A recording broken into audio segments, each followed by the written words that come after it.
Welcome to the Rant. I'm John Shannon.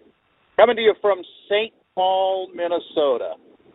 God, I can still remember those words when I left that area back in the late summer of 2005.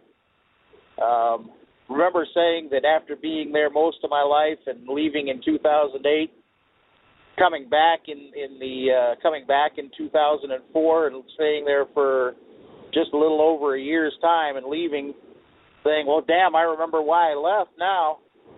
And, of course, I should say, by the way, for those who were interested, we did make it here safely, although we did drive into a nice little snowstorm late Thursday night.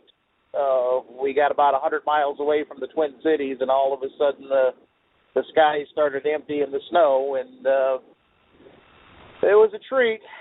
Hadn't had to deal with that for a little while, so it wasn't the most fun. I got to say, it's been great to see some old friends. Just a matter of fact, got on my way home now from visiting with a couple of friends. I've been back in touch with my daughter, and Lori's been real happy too. She's been able to see her sons, and things are going okay. She's already gotten herself a job, and I'm going out later today to do so myself. And I really hope it works.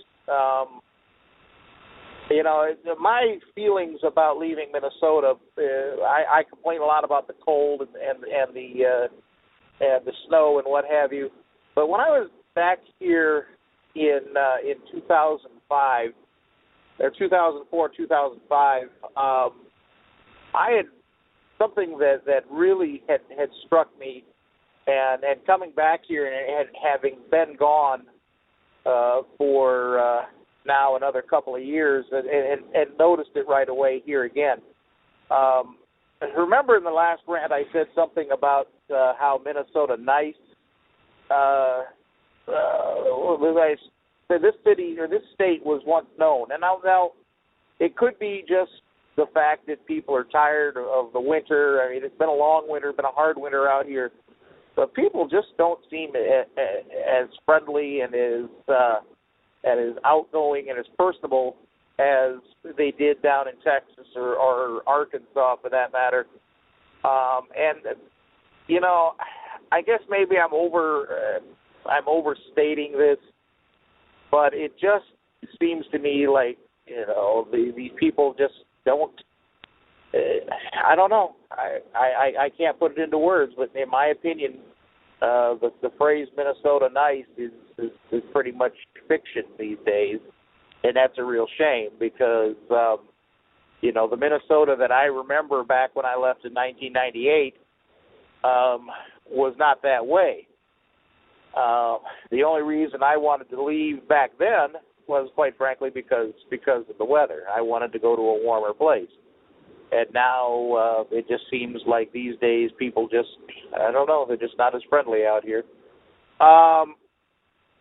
Otherwise, I will say that, Lori was right about one thing. I mean, she, the best that she could do in the entire time that we were gone was a job for working for $10 an hour.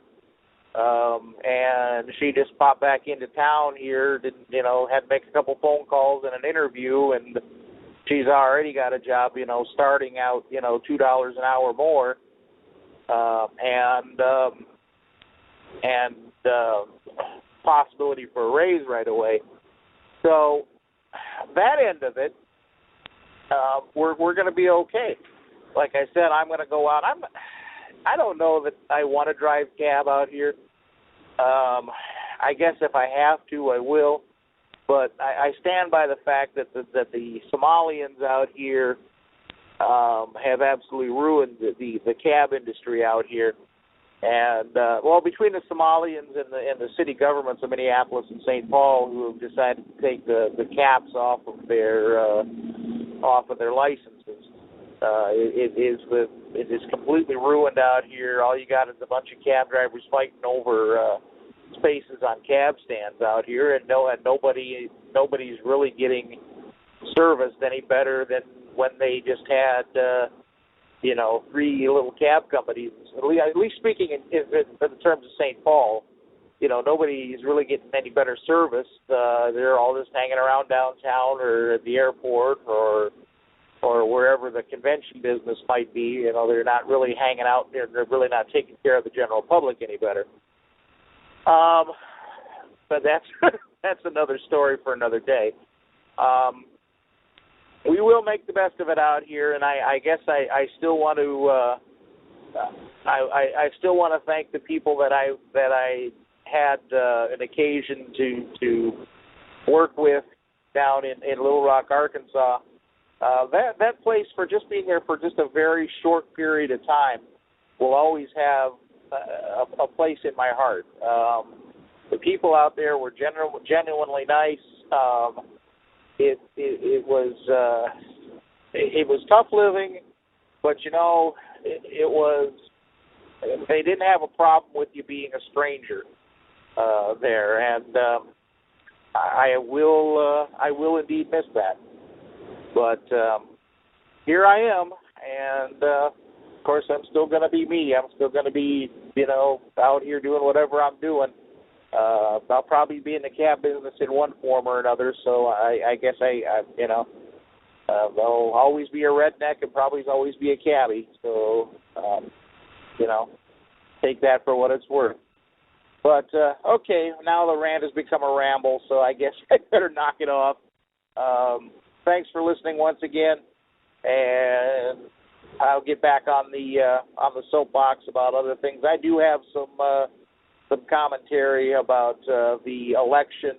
I want to wait until after Wednesday's debate between Clinton and Obama, but there are some things I really am starting to get a little, maybe a little cool on Barack Obama, and I feel bad about it because he's been my guy since day one, but I guess we'll have to see. But folks, once again, now I am indeed rambling. So let me get the hell out of here, and until the next time, this is John Shannon, the Redneck Cabbie. Adios.